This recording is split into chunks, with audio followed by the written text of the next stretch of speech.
Assalamualaikum warahmatullahi wabarakatuh. Salam guru penggerak. Perkenalkan, saya Penny Oktaviani, CGP Angkatan 11 Kabupaten Purwakarta dari UPTD SDN 2 Cianting. Saya akan memaparkan tugas 1.1 koneksi antar materi, kesimpulan, dan refleksi modul 1.1 tentang pemikiran Ki Hajar Dewantara. Adapun kerangka modul 1.1 diantaranya mulai dari diri, yaitu membuat refleksi diri tentang pemikiran Ki Hajar Dewantara. Yang kedua adalah eksplorasi konsep untuk memperdalam pengetahuan kita tentang konsep Ki Hajar Dewantara. Yang ketiga, ruang kolaborasi, yaitu ruang untuk berkolaborasi dengan sesama CGP untuk mengeksplorasi nilai-nilai luhur sosial budaya di daerah untuk menebalkan kekuatan kodrat murid sebagai manusia dan juga sebagai anggota masyarakat. Yang keempat, demonstrasi konseptual di mana peserta CGP mendesain strategi dalam mewujudkan pemikiran Ki Hajar Dewantara, yaitu pendidikan yang berpihak pada murid, konteks murid yang berasal dari daerah asal. Yang kelima, elaborasi pemahaman dilakukan dengan menuangkan berbagai pertanyaan mengenai materi refleksi filosofis pendidikan nasional Ki Hajar Dewantara yang akan dibahas bersama instruktur. Yang keenam adalah koneksi antar materi, yaitu membuat kesimpulan dan refleksi pengetahuan dan pemahaman baru yang dipelajari dari pemikiran Ki Hajar Dewantara. Asas pendidikan menurut Ki Hajar Dewantara membedakan kata pendidikan dan pengajaran dalam memahami arti dan tujuan pendidikan. Pengajaran merupakan bagian dari pendidikan di mana terjadinya proses pendidikan dalam memberi ilmu atau berfaedah untuk kecakapan hidup anak secara lahir dan batin. Pendidikan merupakan tuntunan terhadap segala kekuatan kodrat yang dimiliki anak agar ia mampu mencapai keselamatan dan kebahagiaan yang setinggi-tingginya, baik sebagai seorang manusia maupun sebagai anggota masyarakat. Selanjutnya, dasar pemikiran Ki Hajar Dewantara.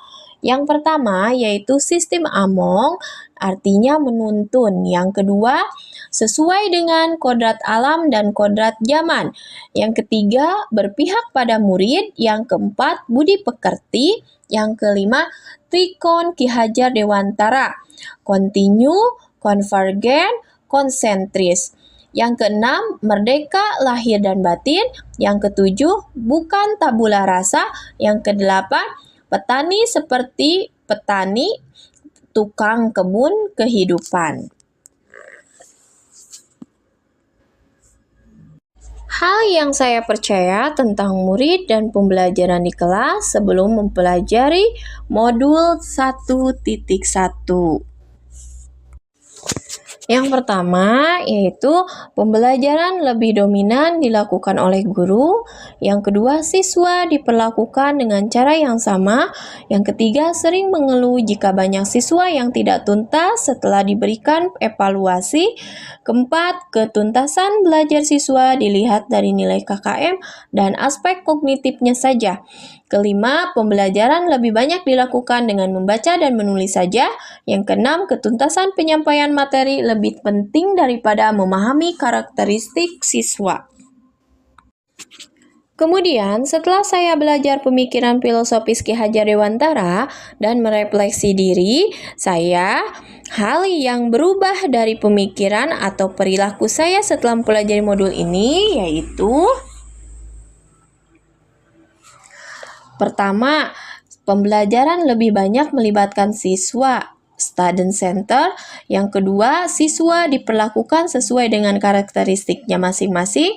Yang ketiga, memberi kesempatan pada siswa untuk tumbuh sesuai dengan kodratnya. Yang keempat, pembelajaran dilakukan secara menyeluruh meliputi cipta, rasa, dan karsa. Yang kelima, menciptakan pembelajaran yang menyenangkan. Yang enam, guru harus tulus, ikhlas, dan penuh dengan kesabaran dalam menuntun siswa.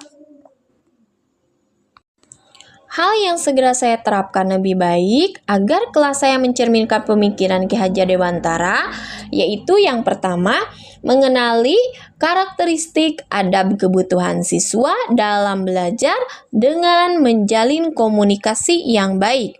Yang kedua, merancang pembelajaran yang bervariatif dan menyenangkan yang mampu mengakomodasi kebutuhan belajar siswa yang beragam dan sesuai dengan zamannya.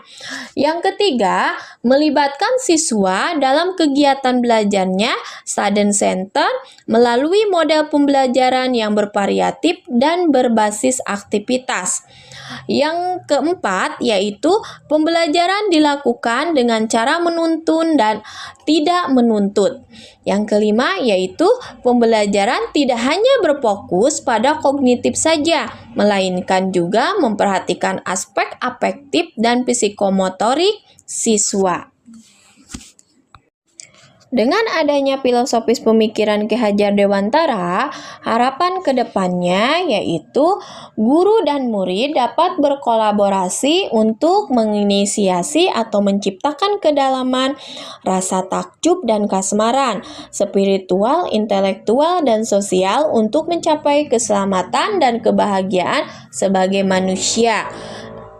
Lalu siswa dan guru merdeka belajar yang berkolaborasi bersama, menggali dan mengembangkan potensi siswa dan mengakomodasi karakteristik masing-masing untuk mewujudkan student well-being. Sekian pemaparan dari saya tentang filosofis pemikiran Ki Hajar Dewantara. Terima kasih. Salam guru penggerak, berdaya, bergerak, berdampak.